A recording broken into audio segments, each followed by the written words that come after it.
We are live. Wrestle Purist, the start of 3 live streams tonight. But the first of all, we're here earlier than kind of like our usual stuff that we normally do. Usually starting at around about 6 p.m. Eastern, starting off getting nice and early, 4 p.m. Eastern. Today, we're starting off with the WWE Elimination Chamber review by myself, Rob of the Island Relevancy, Joe Hall. But Ibu should be. Well, he should have been here a couple of minutes ago, but he is joining us very shortly. So we're going to be getting into, like I said, WWE Elimination Chamber live from Perth, Australia. We know what the world title matches, all of them are for WrestleMania now. So obviously we got a few things to get into. Only a 4-match card though. But first things first, please like, subscribe, send any super chats with any questions, any takes, any opinions, any predictions, literally anything at all. We'll get it read out. As long as it doesn't get us cancelled. Some of them have. Some super chats have came close, and it's going to be a long night tonight. So we'll see. We'll see how it goes. But yeah, man, get them sent in. Turn on the post notifications. Hope everyone's doing good. Starting my fellow co-host Rob. Talk to me. What's going on? Yo, what's up? What's up? I actually was one of the people who stayed up the other night for the Elimination Chamber. I fell asleep through the men's one, so I had to watch it over the yesterday, and I thought it was really good. And I'm here to mainly talk about Randy Orton and why he is the master, and The just art of puts on selling. master classes of selling. So, yeah, man. Probably going to be a lot of Randy Orton propaganda tonight. A lot of praise, a lot of things like that. Joe Hall, but what's going on?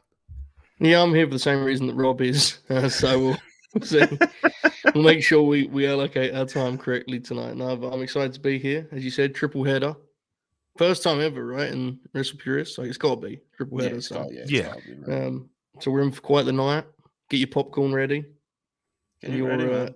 Alcoholic beverage and or Pepsi Max of choice. Get How's ready. it still not here? Like what is people are piling in, We've got a big night tonight, Like the Elimination Chamber review, which we're about to get into any minute now. For those of you that don't know the schedule that we're going into, which we've already mentioned a few times, so just to give it to you. Like I said, Elimination Chamber review right now. Next, immediately after this, Girls on Graps. Then at 7 p.m. Eastern, which will probably be a little bit of a gap in between those two streams, but 7 p.m. Eastern, Wrestle Purist Podcast, episode 118, and it's going to be a party, It's going to be a party, but anyway. Yeah. There's a lot of people doing double shifts tonight. I don't think anyone's doing all 3 though, but we're I'm here. doing I'm doing this one and the New Japan eulogy. So. Yeah, because these Sunday shows, like, they're just gonna be kind of like the old podcasts that we used to do, where there'll be like an unlimited amount of people on screen, and we're just kind of like having these broad discussions. So when it comes to topics, I couldn't really bullet point everything, but in the title, I put "Is New Japan cooked?" We'll start with that one, but Anyway. Perth, Australia, 50,000 people. Not a full stadium, but still 50,000 people in Australia, in Perth, Australia. Quite the feat. Rhea Ripley in the main event. I'm sure it was a very, very special moment in time for her. And a few other people as well, Indy Hartwell and Candice LeRae. They got a little match on the pre-show against the Kabuki Warriors for the tag titles. Did you see that, Rob? You see, Candice did her thing. Indy was there. Stuff took place. So as long as it wasn't offensively bad or anything, and I don't think it was. It was pretty just kind of, a pre-show match, which is kind of like you'd want the women's tag titles to be above that, and on a 4-match card, you might as well just kind of, juice it up a little bit. I don't know what they could have done, but they could have. It feels like they could have done something with a bit more juice here for the women's tag titles. Joe, what do you think? Yeah, probably. I mean, you got your limitations. How juicy could they get on a pre-show led by this particular squad? I wasn't spending my morning with them. I tuned in for the main show. I heard it went okay. The Oracle of Wrestling told me it was a good match. I saw some clips. I'm not sure. I saw some clips that suggested it wasn't so good, but I'm going to just say I thought it was good for the sake of respecting the brand and the homecoming of one Indy Hartwell, who Rob's clearly a big fan of. Man. You know, she be doing her thing. She be standing around. You know. The crowd sounded great for that match, genuinely. So Yeah. I mean, she was going. That match was always gonna have the caveat of like Indy being from Australia and like them basically reacting to everything that she does. Candace worked well in the match. Asuka and Kyrie, you know, they did a little house show thing that they usually do, but I couldn't get into it because Kwame said something very interesting once in the group chat. He said Indy Hartwell works and moves like she's always in pain. And I like ever since he said that I can't unsee it. So yeah, you know. Well, Kwame has been known to be quite spiteful about, especially in the DMs. You know. Indy Hartwell, no one's ever said that she's the workhorse of the division or anything. She got a nice little moment here, and yeah, it was a pretty show match, and not really too much to get into other than, it was nice for Indy to get that moment, Speaking of, this motherfucker Monty sent me the wrong StreamYard. We got a lot of streams going on, bro. Joe, I was sitting in a black room for like 5 minutes. I'm like, what's going on here? You've been here for a year. How have you not started working StreamYard yet? That's besides the point, Robert. The point is, this man sent me a stream. I'm like, what's going on? Anyway, up, everybody? Running tight schedule today, but this is only a 4-match card. So, well, we just reviewed the pre-show match. So you're getting extra content here on a night like this. I didn't even see the pre-show match because I refused to watch Indy Hartwell against my will. See, why do you have to come in here immediately get spoiled? That's my co-host. Oh yeah. There we go. What's she ever done to you two, man? It's wrestle. Bro, you know the little Monty, you know the move that Josh Alexander twisting the knife now, You know the move, Monty, that Josh Alexander does where he sits the guy on the apron and he does the crossbody? Indy Hartwell did this to, I think it was Asuka, and she almost decapitated herself on the rope. Oh my god. No graps. Did actual key question, Rob, is, and be honest with me, did Kyrie look okay? Yeah. She did her thing. There's been talk about spiteful DMs. There's been some shit said about this Curry saying run. I haven't seen a lot of it. I'm innocent. No, Monty's been cooking that one in the background.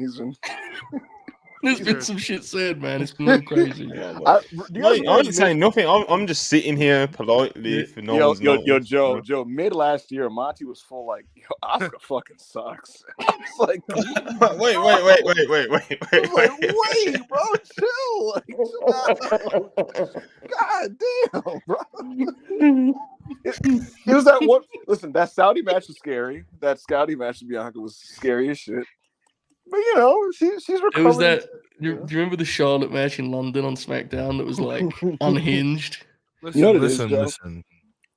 Go ahead. You first. Asuka had a tough time adjusting to the new version of herself, which is a new, diminished, 16 points per game version of Asuka. Yes. I was just about to say the exact same thing. And look, we were still watching her under the framework of this is an elite women's wrestler, and it was a little spooky. She had some loose matches, couple disasters. It is what it is. But I think now she's fully adjusted into just being someone that spots up on the corner, gets some rebounds, does a layup. You know what she's doing right now? She's in her Kenta era. Whoa, relax. Relax. Wait. Yo. Before she's gonna do her thing. She's gonna, Kenta's sincerely one of the worst platform wrestlers right now. She's gonna do her little. No, you're wrong. She's gonna do her little jog around the ring. You know what I'm saying? In tag matches. You know what I'm saying? She's gonna do a light jog, light sprint. But then when she gets her own spotlighted singles match. Speaking of which, Monty, have you seen any of this weekend's New Japan slander, bro? Oh, I've seen a lot of. Bro, this company Have you seen the title of the show we're doing later? Wait, did you change it to what I to the thing? I don't know. What did you say? I don't know what did you tell me to change it to? No, I don't know what I told you, but I'm planning. I don't know if I even told you this. I told Chris. I said, brother, I'm gonna join that Sunday show, and I'm making it a eulogy for New Japan Pro Wrestling. I'm gonna be honest with you. Oh wow! Guys, The title is see the Wrestle overdramatic- Purist Podcast 118. Is New Japan cooked? So, The Yes! the over dramatization of this is No, Joe. No, Rob. I'm completely right. anyway, save it. Yes. Save it. Save it. Let's Yeah, go. save it. That'll be fun. That'll WWE be fun. Elimination Chamber review. Let's Perth, do it. Australia. Yes. Let's get into the main card. Kicking off. Wait. with We've been live this whole time. Holy shit! Holy shit! I thought you didn't know, bro. I didn't. What? I was just hoping. I was like, I think he knows, but maybe not. Gonna When drop you said a bomb that any minute. when you said that Asuka thing, I was like, fuck, man, that was a little crazy for the first show of the night. We're live.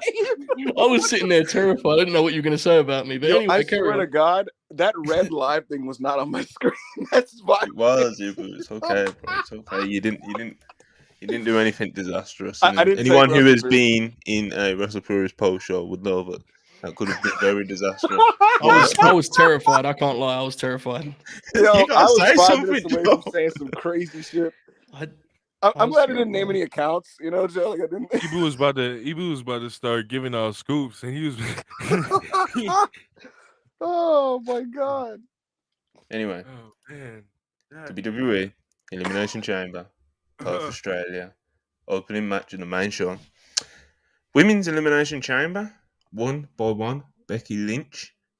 And I really liked this match. I thought it was quite action packed.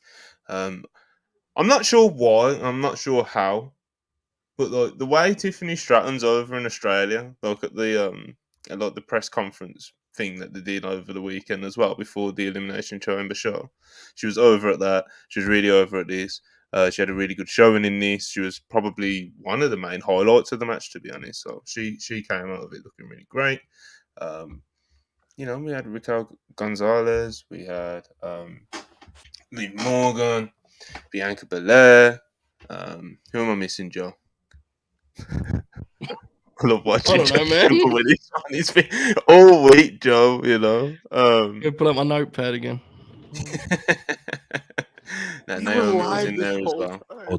We had Raquel, Bianca, Yeah. Naomi, Tiffany, Yep. Liv, and Becky. Yep. Yeah, there we go. So we named them all anyway. Is that the Um, Arn Anderson Waffle House menu? Close, yeah, close. Close, My own close, version, yeah. Close. Anyway, I thought it was a good match. Is basically what I'm getting to. I thought it was a good match. Tiffany came out of it, I'd say, the person a lot of people are talking about the most. I know a lot of people. Actually, Liv Morgan is now trending for not winning the match. Anyway. But that wasn't really like performance based. It was just like a lot of people. A lot of Liv Morgan fans really wanted us to win. A lot of people were expecting Becky Lynch to win anyway, and Becky Lynch did, in fact, win. Liv Morgan was in the final two, but it wasn't really an extended final two. It was like 2 and 3, boom, boom, and Becky Lynch was the winner. So, but like I said, I thought it was action-packed. I thought it was a good match. And I'm not one of the fans who's mad at Becky Lynch versus Rhea Ripley, so I'm Why happy the with fuck result. would you be? Why Some people are, man. Some people Listen, really like I'm Liv gonna Morgan, I'm gonna save the pack I'm going to smoke for tonight. And I'm not gonna be mean about it. I'm just gonna be real about it. Back for what? What do people don't encourage him? And Rob, why are you not on camera? Oh, sorry. I was, Where have you gone? I was grabbing something. My bad. Doing bong hits off the camera. No. Thinks he's sleek. No. When I do that on here, I just hide it behind the See, mic. Monty's a professional. He can hold it for 2 hours, But No, I thought the women's chamber was good too. I gotta be honest with you, Monty. Go on. I thought like everybody got a fair space within the match to do their thing, regardless of order of elimination. Like Naomi had the extended opening with Becky back and forth, and then like 1 or 2 other people joined, and she got to do her big blockbuster off the pod, which Cole incorrectly called a sunset powerbomb, which it was not. It was a blockbuster. But she got to do her thing. But like this match was sectioned off so that different parts of the match focused on different people, and Naomi was the first person that got the focus. She was the main. She was the central point at the very beginning. Then we moved to Stratton, who unfortunately got eliminated after her run. But I thought Tiffany Stratton looked tremendous here. I think it's pretty staggering how much she already stands out as a star in the women's division, and she just got there. Like she's like above like a lot of these other girls to me. And the way she was over in Australia was crazy with the tippy time chants and all that type of stuff. Yeah, she's a star. I think she's somebody that I think we could pencil it in, Monty. I think she's gonna win a women's title by the end of the year. I think she's gonna win the Money in the Bank and cash it in and win the women's. I was just about to ask you that. Just like Io did last year. I think that's absolutely going to happen, to be honest with you. And then as for everybody else, look, I just thought this was a good match. Bianca's Bianca, so she's gonna do her thing. Liv Morgan got a lot here. Like they gave her a lot. She did a lot. She had a lot of the back and forth. Yeah. She was the focus of the later portions of the match. They played into Joe. You were correct about those two being the final two, but it was very much the closing stretch was very much a triple threat where they played on your like almost like suspicion of Liv potentially getting that match, and because they've been playing up the whole Liv revenge tour thing and her story with Rhea Ripley. And so they wanted to use that seed of doubt to make you guess here. But ultimately, the expected thing happened, and it was the logical thing, and that's Becky Lynch winning. And what I thought was that, generally speaking, it was a pretty tight match with a lot of cool, ambitious spots. And it turned into what I would say is the best women's chamber to date. So very good opener. Joe, did it take the top spot of women's elimination chambers? I think so. Yeah, when I tweeted as much, there were a couple suggestions otherwise, and I'm not going to pretend I remember them like front to back, but like it just felt like the best one watching live. Really well produced and well executed too, right? Like just constant action, constant movement. The one negative was you definitely felt the heat dip slightly after Tiffany was gone, right? That was like a noticeable thing. I still thought the remaining women did a hell of a job though and kept the action up. And we'll get into the men's chamber later and how the biggest triumph on this show is the way those two matches were completely different in style, right? They had completely different feels and pace. And this one used relatively speaking, at least, there's a lot more youth on the side of this match, and it had energy, right, and excitement. So really well put together and well executed too. And I think most will be remembered as kind of the Tiffany Stratton. If indeed she goes on to do the things we think she will, I think it will look back at this match and kind of circle it as a moment in time. So yeah, I thought they killed it. I thought they did a hell of a job. Yeah, man, good stuff. Rob, what was you thinking of Elimination Chamber? Anyone you want to single out? Just Tiffany Stratton. Like you guys been saying, I think she did really well in the spotlight that she had. I think that her presentation definitely has gotten. I don't like really the theme change, but I understand why they didn't. With the Tiffy time, so that little she could have that little thing to get over, and people could chant that, and they were chanting that throughout the night. So that really helped her as well. I didn't really like Naomi getting eliminated first. I kind of felt weird about that. I was like, she just had this big return that she did at the Royal Rumble, and she hasn't really been featured in anything like that on SmackDown in any bad. So I don't understand why you would eliminate her first. With that, I would have eliminated like Liv or something first. But besides that besides the point. That's not spiteful. That's not spiteful. Some fires. It's not spiteful. That's not spiteful. Listen. I think it worked out. The thing is, Rob, like it can't be Tiffany, and Raquel was there to do the power stuff in the middle and later portions of the match, and Liv was there to instill a seed of doubt in the viewer, so that's why she had to be late. So to me, at least, I think in the context of how this match had to work, it like just kind of shook out that way that Naomi was going to be the first out. But between this and the men's, I got to say, like normally with these WWE elimination matches, the elimination order is like a messaging of the hierarchy. And I don't think that was necessarily the case this year. I thought this year with the eliminations, it was just like I thought like everybody kind of had a run before they like it wasn't like anybody was treated like jobbers when they got took out. Does that make sense? Yeah, that's fair.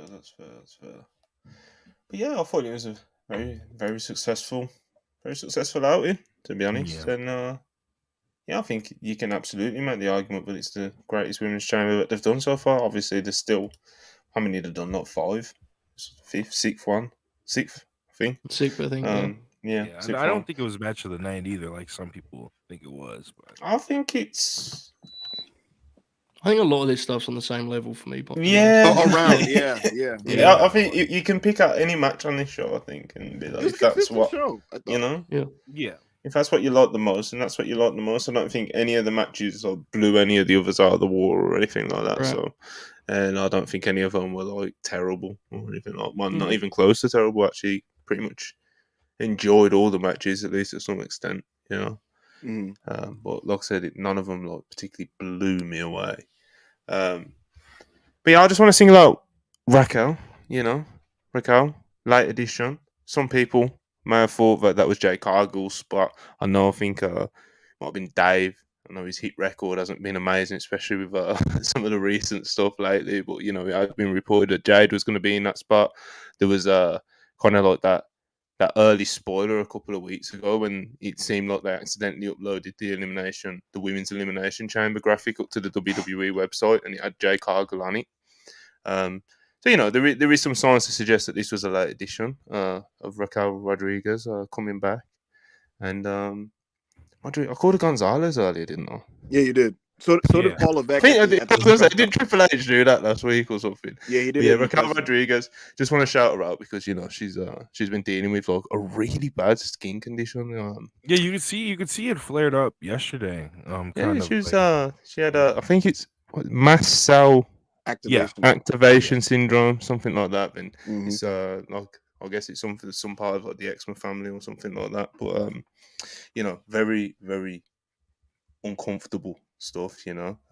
And you know, she went out there. She didn't have any makeup on or anything like that because I can imagine that would have been not good for a skin condition. Obviously, she's on the better side of it, coming out of it now, and obviously she's back in the ring and stuff like that. So you know, shout out to her. You know, she made the town in Australia, no makeup on. She done a post on Instagram saying like, you know, part of being a WWE women's superstar is like the whole like the glamour part of it, sitting in the makeup chair for a couple hours beforehand and getting all excited and stuff. And obviously that kind of you know, there's obviously probably a few women out there who probably wouldn't have done what she done in Perth, Australia. So again, shout out Raquel, you know, and I thought all the women in Elimination Chamber actually had a pretty decent performance, and I do tend to agree with Ibu's more broad point of like no one really got like slighted or came out of it looking bad. Like I absolutely do understand like Naomi going out first is something that you'd kind of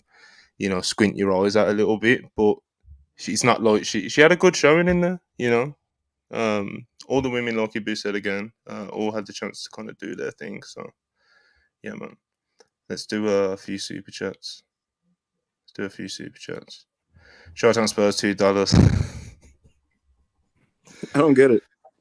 You wouldn't. Showtime Spurs $2 being very very spiteful directly at me, calling Chelsea Football Club the Blue £1 billion Gotcha. ballers. That was a quote by Gary Neville at the final whistle of Chelsea versus Liverpool in the League Cup final earlier on today, and that's all the context I'm going to give about that. It feels like a Wilshire's, slur. it is. Wilshire's on $5. Appreciate it as always. Randy's showing all the kids at the PC how to sell a body part. It's a masterclass, brother. It's a masterclass.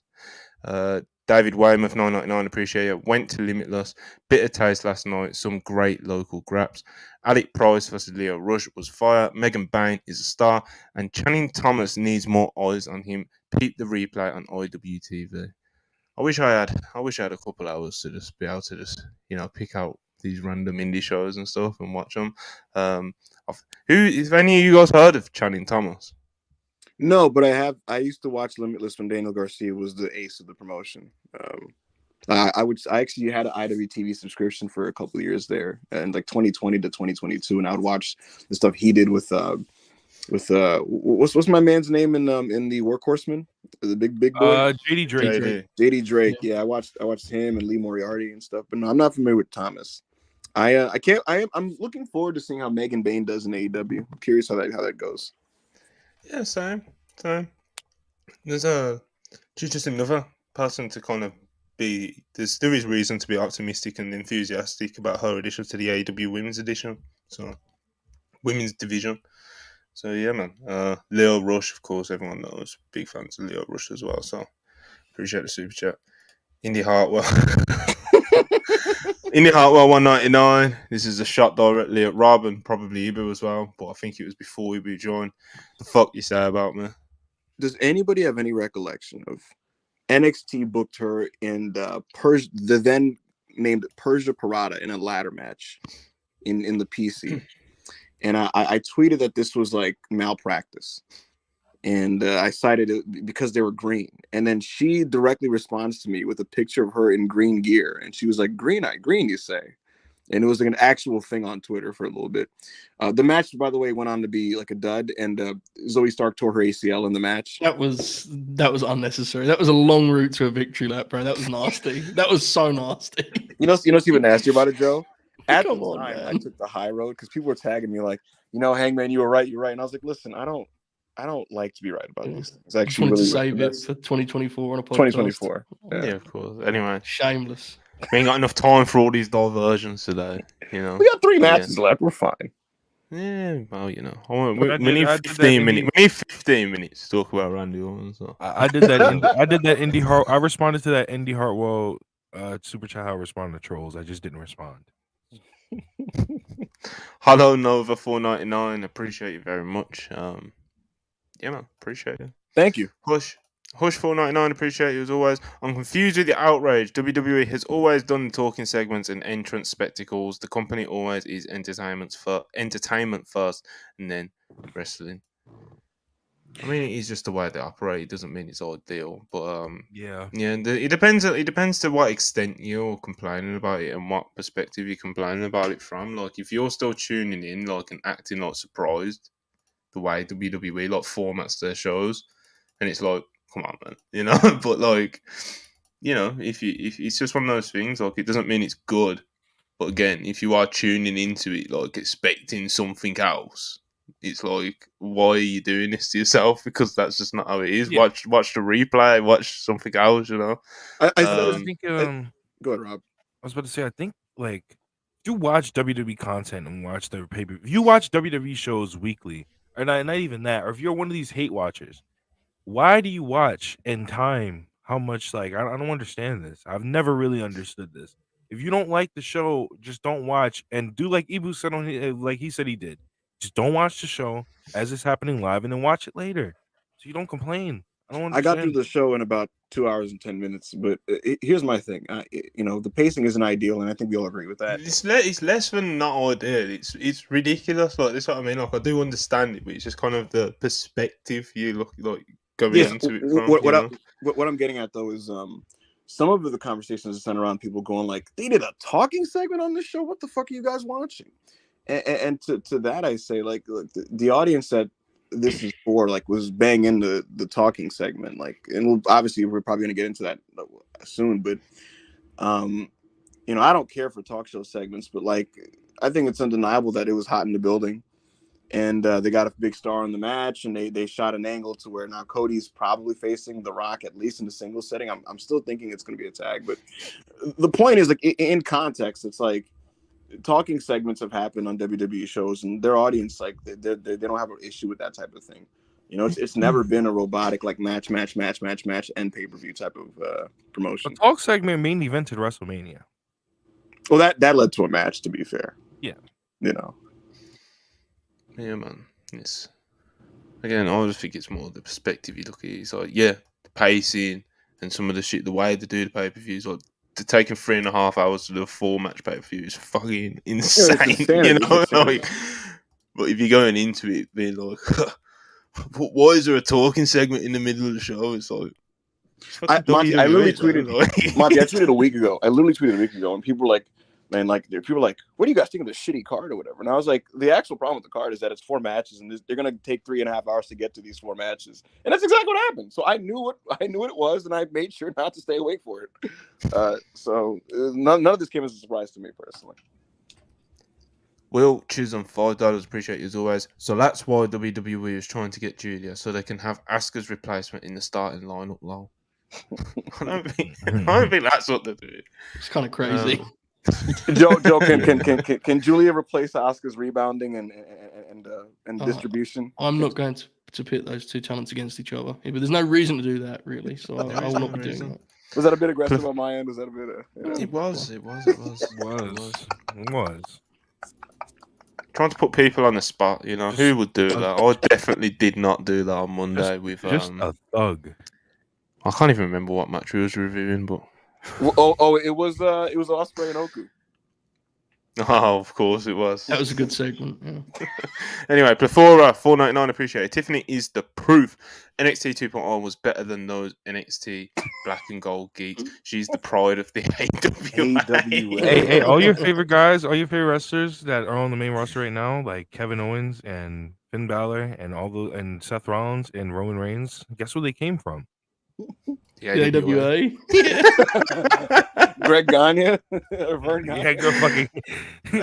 Could you imagine Vern Gagne looking at Kevin Owens and being like, Oh God! "What the fuck is this in my gym?"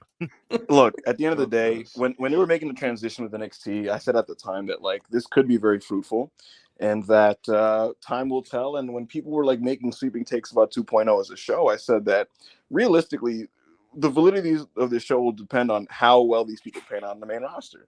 And now we're starting to see the call-ups. Waller is a player. Tiffany Stratton's a star. Already, Braun Breaker's doing well. So, so far, so good. You know, so far, so good from that standpoint. Hush, $4.99, appreciate it as always. Best Randy Chamber performance of all time.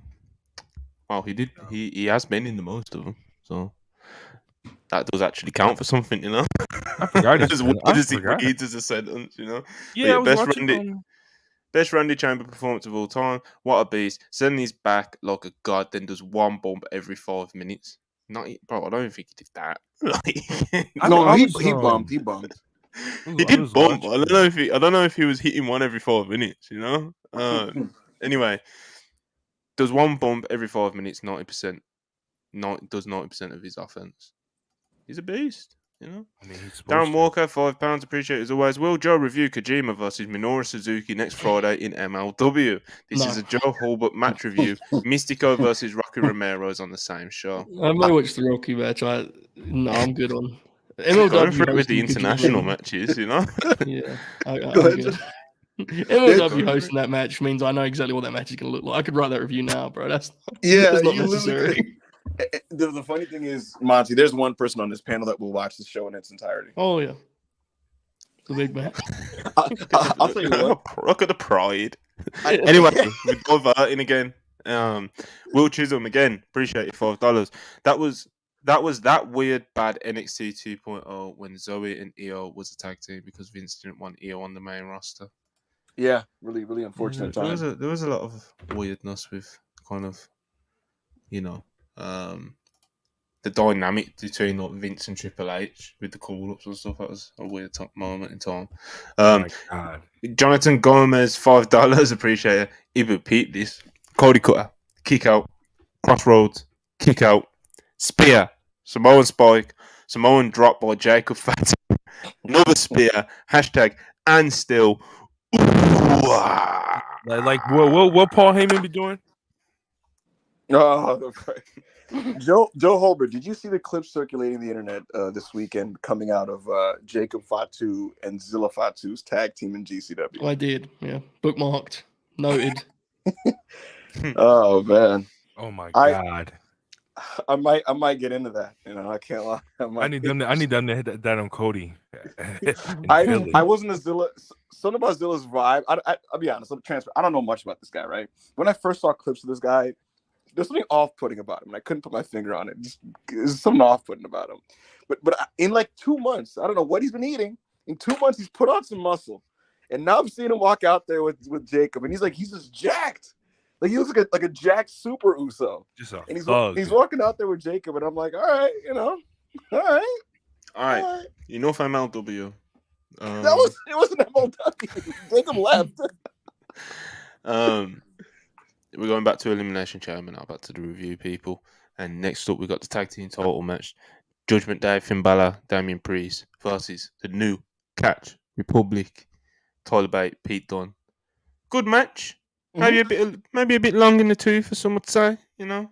But I thought it was a good match. And yeah, the outcome was as many would have predicted. You know, Ibu famously said earlier in the week he would only be betting on the new Catch Republic if he saw R-Truth in Australia. Correct. R-Truth was not in Australia. He was apparently in Austria. If Mhm. people saw the Twitter video, you know, R-Truth doing his bits and whatnot. Some people love it. Ibu hates it. But yeah, man. They did a burning hammer, which was called the Birmingham Hammer. The Birmingham. I wish people. I might start. I might start doing some of these watch alongs. You know, because if people would have heard the noise that came out of my mouth when I heard the Birmingham Hammer, you know. You know what I said to my friend Uh, Monty? I said I'd buy a new Catch Republic tracksuit or a new Catch Republic sweater. You know, they need merch that's like modeled after like football gear. I think, you know. Just There was another one as well. There was a Birmingham Hammer and there was something else. Oh shit! But I yeah, know. man. I want to hear Joe's take on I thought it was good. I thought it was a good match. I didn't think it was a great match. I thought it was very good. Yeah, it was a good match, man. WWE Tag Division, the tag title matches seem to be very, very good. Which makes me think that like, doing the Awesome Truth, which many expect, versus the Judgment Day as the Mania match is like it's so not reflective of the division. Like, but you know, people are into it and they love it, and I've seen some pretty fair arguments on why that should be the Mania match, even though it's not what I would be looking for a Mania match. But yeah, Joe, what did you think of the Elimination Chamber match? The tag Yeah, I title liked it a match? lot, actually. I would love to come on here and be an asshole about it, but I actually really enjoyed it. And more specifically, I think this is the first time I've like properly watched Tyler Bate genuinely in years, if I'm being honest with myself. Holy shit! He was awesome here, dude. Maybe he's back. I don't know. I kind of lost interest at some point. But I thought he was terrific here. I just thought their babyface shine, like him and Pete both, I thought was so sharp. Real classical tag team shine. Judgment Day's heat segments are never like much to write home about, but once they got into the finish, I thought they had a really, really good match. Definitely was eye-opening in terms of we were talking about a match length that was actually much longer than this, and this one felt like they pushed it to its limit, if we're being honest, right, with this crowd. Yeah, But I thought it went very, very well. It was really the only like kind of straightforward pro wrestling match on the show, which helped too, right? Give it like its own novelty as just a tag match. So yeah, I really, really liked it a lot and was kind of reluctantly enthralled by Tyler Bate in 2024. I'm gonna blow your mind here, Joe. The new Catch Republic had an even better match on the previous night's SmackDown with Dominic Mysterio and JD McDonough. Wow. I believe that Dom's a great tag team worker. I mean, great was too far, but he's very good. Very good. Yeah. You know what it is? It's because he's very, very good. Yeah. Just being a heel in a tag match, you know, like he's good. They got crazy heat, and the match is built around Pete Dunne is going to break Dominic's fingers, and the crowd was so satisfied to see it happen. And they built through it, and he does it, and Dom's selling it like, and the crowd is losing their mind. It's like one more time. Tyler Bates doing the airplane spin on Dominic, and the crowd's losing their mind for it. They're jumping the shit out of him, and so it was just very cathartic in that like traditional sense, if that makes any sense. So absolutely, good shit, man. Good shit. Hey, might as well. What did you make of this one? I dug it, man. It's the new Catch Republic, baby. I just it's the new Catch. You know what? I think the name is good. I don't care what anybody says to me. I'm gonna come out there, be out in the open, lay my cards on the table. It's a classic name. I've said it to a few people now. Like I said it to Charlie when I broke the news to Charlie about the name change. Because obviously she's not watching SmackDown live, you know. But, I reported the news to her. She was very upset about it, and I was like, you know, a shitty British name for a tag team. You know, it just works. You know. It sounds like a stable name more than a tag name, I will say. You know, like it sounds like WWE's equivalent of like the BCC or some shit. But Charlie Dempsey, you know. Don't they have in NXT? They have the No Quarter Catch Crew. The No Quarter Catch Crew, which is a much shittier name. I thought this match was very good. I enjoyed it. I can't lie. I wouldn't have minded if I think it was Pete Dunne if he kicked out of that coup de grace for just some like extra takeover style drama. You know, just that where you go a touch past where you should be going. But yeah, really good back and forth match, and nothing else new to add that you guys didn't say. But what I will add is that I do think you have to get like the tag teams. I know that was an oxymoron. The crazy sentence. Yeah, right. Not much to add, but what I will add. Yeah, right. But no, I think they get the tag division in some type of multi-tag team match at Mania. Because you kind of like, you have no choice. But New Day's putting in work on these shows. Imperium, the British Strong Style, DIY, they're so heavily featured. You got to get them in something. So we'll see what they end up doing. Ricochet just tweeted earlier that he wants Gunther. So we'll see. We'll see what's going on with that. Oh man, Rob, what did you make of this tag title match, man? I loved the tag title match because I love the way Judgment Day gets heat, and mostly because of Dom, basically just being like an annoying little shit on the outside. Like Ibu said last night, that match was built around basically Dom getting his fingers broken. Tonight's match was basically, I mean, not tonight's. Last night's match was basically built around Dom basically being like a shitty heel manager in the sense that he was fucking with the referee. He was doing this. He was distracting them, basically the way Judgment Day always used to do it. And the story of the match is always with the other tag team is can the other tag team overcome this? And I loved the fact that they didn't get over through doing character stuff like taunting and all that. The no catch Republic basically just got over a new catch Republic. I don't know what the fuck He mixed up two names. British Strong Styles got over through basically doing their shit the way that they've always done it, and their moves like the Birminghammer, which I popped for. There was another move I can't fucking think of. Their tag team moves are really good, like the double Tyler driver. And so I really love them as a tag team, and hopefully they can get some success in the future. Finn Balor, good. Damian Priest, good. So yeah, man. I think They're young. strong tag division. I think pretty strong style. They're I think they'll have some success on the main roster. So we'll have to wait and see. they're young. Next up, yeah, man. Talk about still young. Pete Dunne's still young. You know, they're still in the 20s. I think both of them. So anyway. Next up, Grayson Waller show with Cody Rhodes and Seth Rollins. And basically, to cut this one short, Cody Rhodes wants to rock one-on-one. He wants to go one-on-one with the Great One. And Seth Rollins is saying, like, yo, I got you back. Probably going to need me. So, you know. And so because that's the big takeaway, I think that's the conversation here. So I want to ask the question. Do you think we're doing a one-on-one here with Cody and Dwayne? Do you think they actually do a one-on-one? Nah. I don't know, but it was definitely like an interesting thought. Yeah. Telling stories, brother. If it was like something you could circle back to, I don't know if they will or not, but you certainly could, right?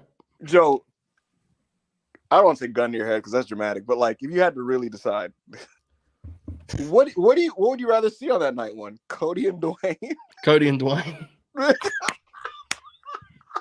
Cody versus Dwayne. Cody versus Dwayne would be fucking. I'd be all in on that, you know. But I don't. Cody could get Dwayne to a 3.5 easy in the stadium. I think, to be honest with you. Yeah, Cody don't want that aura. Joe, I'm telling you. Joe watched Punk versus Dwayne at Elimination Chamber 2013, so he's fucked. That was terrifying. Yeah, he's Cody years ago too. Listen. Cody don't want that aura off in the middle of a WrestleMania stadium with Dwayne The Rock Johnson. Take that tag match, little Joe. Have you considered Dwayne just hamming up like a heel? You know, doing the people's elbow. I just, you know, how long is that match going to be, and how long can Dwayne reasonably? 15. Dwayne says Dwayne's Dwayne claims that he said on Pat McAfee's show that he's been going through a camp. So, hey man, that's what Rob's saying from the Island of Relevancy. So, hey man, you know we here at the Island of Relevancy, we like to get ready for WrestleMania main events. So, you know we're gonna. Could you imagine Cody pinning Dwayne and Roman on back-to-back nights to cement himself as the face of this generation? Bro, this is what I'm saying. Like, but anyway, oh my god, I think it's gonna still. That sounded a bit too cathartic. You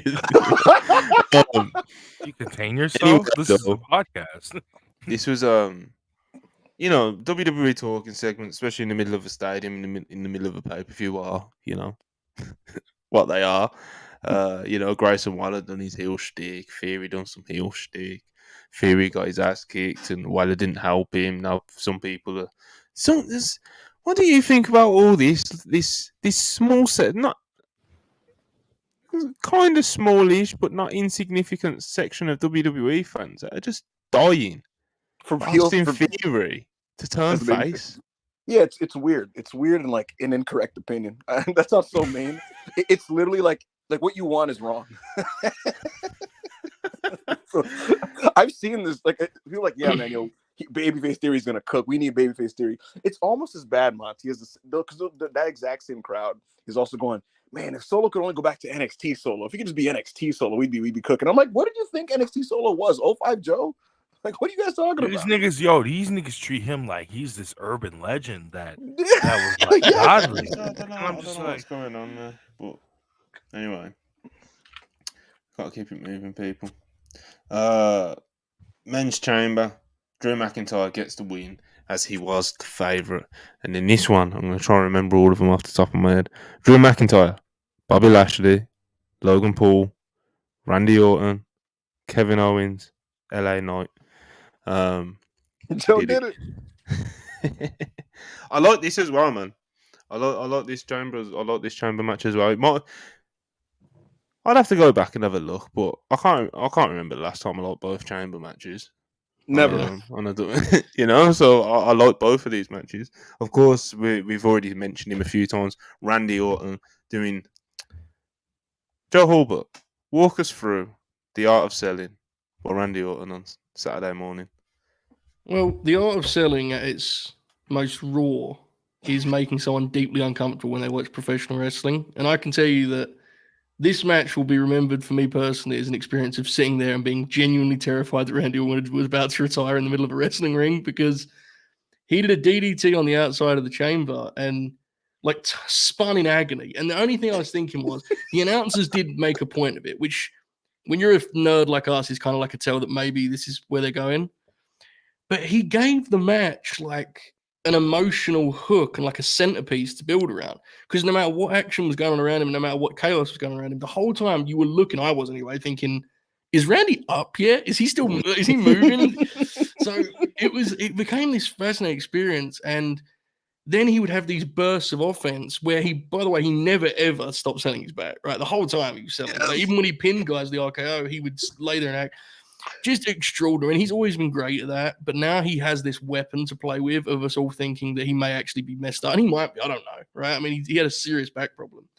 So it's a superpower for him. So one of his most natural gifts has kind of been like unlocked by this actual physical injury. So it was incredible. I mean, this match was good. You definitely could tell at times it was an older group of guys, right? Like at times you could feel that. Made it better. The old boys getting in there. They got me, man. I gotta say they did. They got me. I was entranced by the end. I was really hoping Randy was going to win, like I was a little kid all over again. So yeah, hell of a match, I thought. Randy playing possum, doing all that selling just so you can do that last part at the end. Yeah. What a piece. It was 6 fucking men, Monty. 6 men walking in there. They're not there to dance or entertain you or do sequences, and I liked last year's U.S. title chamber, but that was 6 guys having a party in there. You know what I mean? And I remember you hated that match, funny enough. But this was 6. Pause.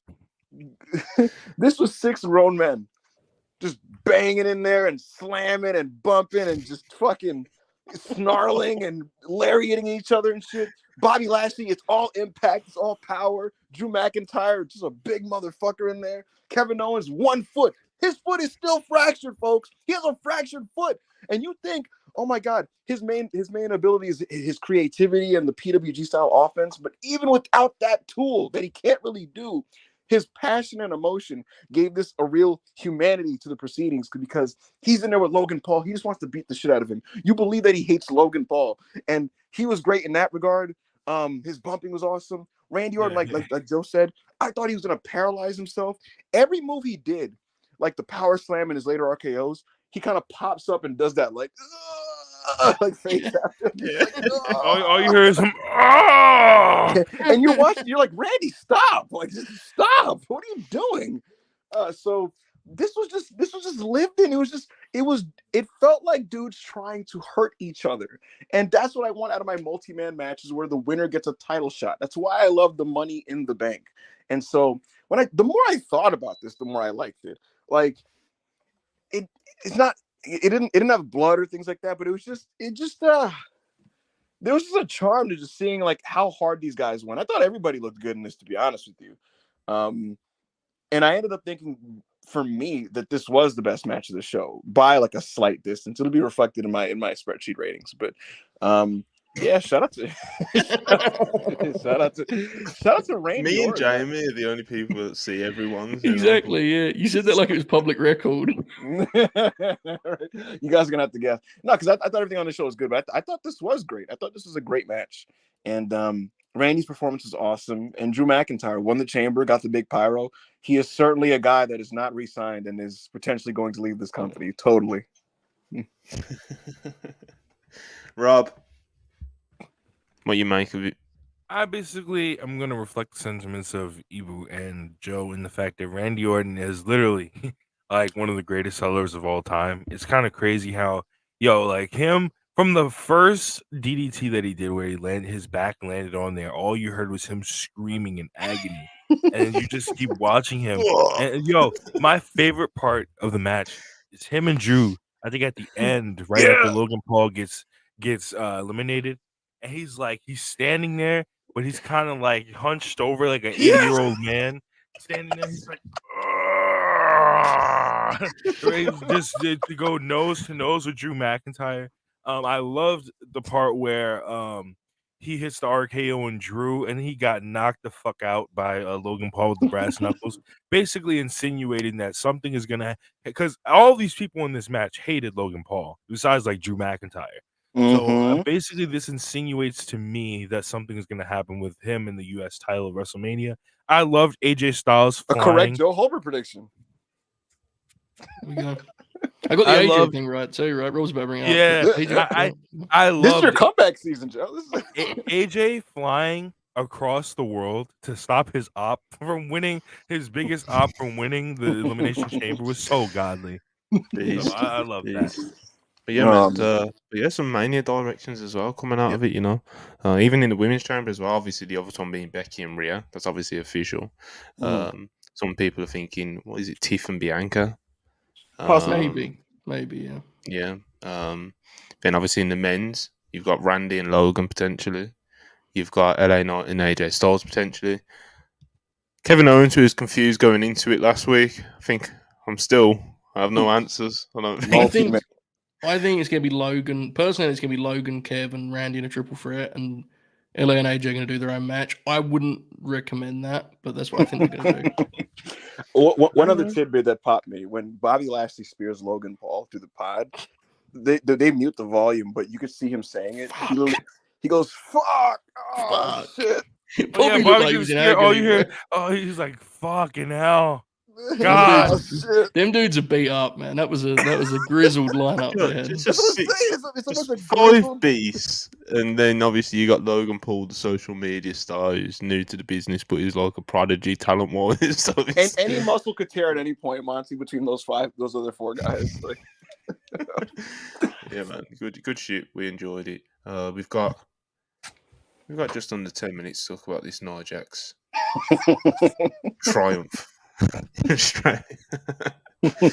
Alright, so we're going into this match, and we review on the preview for Elimination Chamber. Ibu might have got a bit ahead of himself, and just a little bit.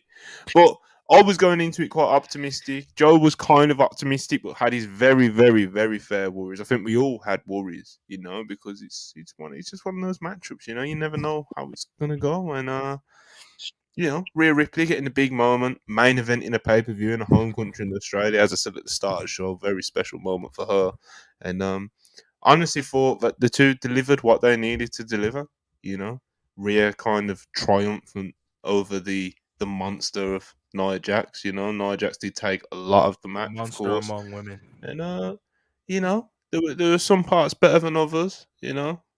But this moved me, Joe Hulbert. This moved me. You did. You very worked up. I thought, bro, when Nia Jax Samoan dropped her onto the table and it didn't break, and she just improv Got on a fucking chair. got on the chair, which isn't even higher than the table. It's just like this So bitch is beast. going through this table, you know, and hey man, it was beast. She could have went to the Nia- barricade, but she might have not made the distance to jump from the like standing on the barricade to the table. You know, so she just. She's a beast. She's a beast. But yeah, man, I thought this achieved what it needed to in the main event and giving Rhea that big win and sort of thing and triumphant win. Nia not looking awful or anything out there did what it needed to. Well, I didn't think this did everything it could. I think this match, as far as successful as everyone thought it was on the timeline, and as much as I enjoyed it, I think they've got a better match in them. They've got an even better match than them. Yes, absolutely. Absolutely. The fascinating thing about all this, guys, is the worldwide guys could pump their fists all we want, but I'm looking at the timeline and like it's almost just like condescending, like wow, like Nia's like oh my god, it reminds me of when RVD did the Sean impression in the suit interview. He's like, Rob, you're so witty and smart and charming. It's like Nia Jax, you're bumping and you're selling and you're feeding. Oh, like that's what she is now, folks. Get with the picture. She is a good wrestler now. I thought this was good. Like you said, Monty, it was a success. I'm happy about that. I'm happy that people are taking notice of this. But like you just said, the best version of this is an even higher ceiling. I think they have an even better match in them that maybe we get at a Backlash or something. But all in all, it was a successful main event, and Rhea Ripley's a superstar. And it's a testament to their booking that Nia was a justified main event, a pay-per-view main eventer here in this setting. Yeah, man. Good show. Good stuff. Joe Hulbert. What did you make of the main event? I liked it. I think it was. I used the phrase cookie cutter on the preview, and that sounds like really like mean spirited. I don't mean it that way, but it was definitely less dynamic than I think we maybe hoped it would be in terms of the layout. Right, it was very much like David vs Goliath. The table spot was obviously very fun, but I think they mostly colored inside the lines. And like I get it, you don't want to. I understand not wanting to risk this like fucking New Japan Pro Wrestling layout in the main event of a show with Nia Jax. I get it, but I thought Nia did a good job, and Rio is so over. So I thought they had a good match. I do wish they could have had like a little more room to throw bombs and a little more chaos in there and danger. First, man, because they're definitely I do capable wish of there was it. more of that.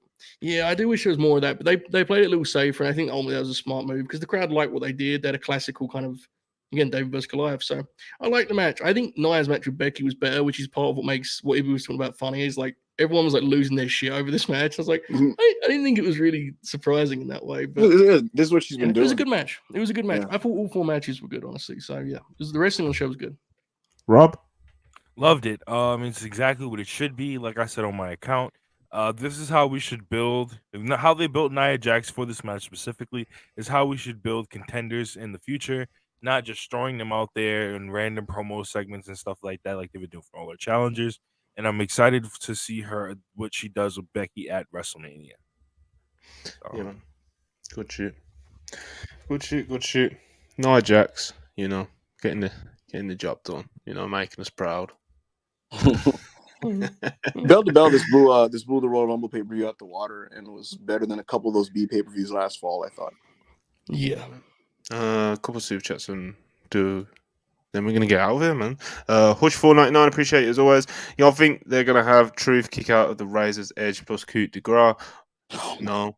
Also, let's settle it. Nia versus Rhea or Ospreay versus Oku? Ospreay versus Oku was a better match than Nia versus Rhea, and R-Truth, I don't know. I don't know if he's gonna do that. I don't want to see that.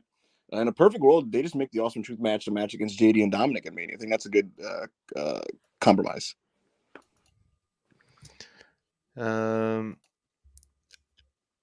Desires 199. Most of NIL's goals are already better than Indie. I think more spiteful, just to front and cover this, No, they're right. Will Chisholm, $5, appreciate you. Listening to Dave and Brian, they talked about Nia like she was trash yesterday. Really? I'm like, did I watch the same match? I thought it was good. Yeah, they really? Yeah, they did. Oh, man. So, it feels like they've committed to an opinion that they're just gonna stay on forever. Because Alright. they feel the same way about Braun and Omos.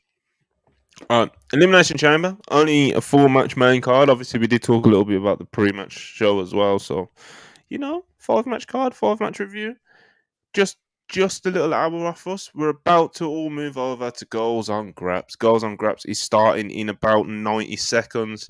Over, Holy shit. well, still on this channel, on this channel, Wrestle Purist, Charlie, Alexia, Anna, and they're joined by a special guest at Ringside Bats. And we're getting the big stars over at Wrestle Purist. Then after that, we're doing the Wrestle Purist podcast with a whole bunch of us. So stay on the That's gonna be channel, fun. and be there. hopefully we will see you in the live chat very shortly for Girls on Graps.